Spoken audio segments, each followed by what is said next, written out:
مرکز مطبوعات وزارت کارهای داخلی تاجیکستان خبر داد که در دو صدمه مرگاور روز 30 ایول در نویه شهرستان و رودکی 2 نفر به هلاکت رسیده، 3 تن دیگر جراحت برداشتند. از جمله ساعت 11:30 بر اثر برخورد مرسدس با یک ژگولی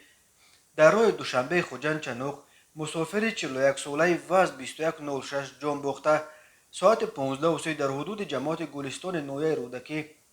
برخورد تایوتا لندکروزر با اوپل استرا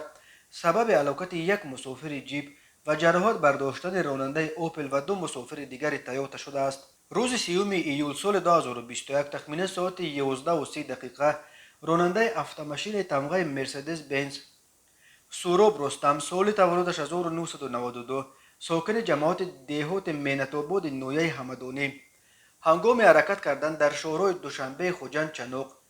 در حدود نویه شهرستان از عهده اداره کردن واسطه نقلیات نبرآمده به سمت مقابل راه برآمده به افت-ماشین تمغه وز 2106 تحت اداره راننده اشور فیوز شورتویچ سال تولدش 1992 ساکن جماعت دهات بنجکت نویه مذکور برخورد است. در نتیجه مسافر افت-ماشین تمغه وز 2106 ابلونظرف رسول شویمنظرویچ سال تولدش 1980 ساکن جماعت دهات بنجکت امین نویه جراحت وزنی جسمانی برداشته هنگام به بیمارخانه دسترس نمودن به هلاکت رسیده است. اینچنین صحنه 30 ایول سال 2021 تخمینا ساعت 15:30 راننده افت-ماشین تمغه تایوتا لندکروزر رستمزاده عزت الله رستم سال تولدش 1982 ساکن شهر دوشنبه هنگام حرکت در شورای وحدت دوشنبه در حدود جماعت دهات گلستان نویه رودکی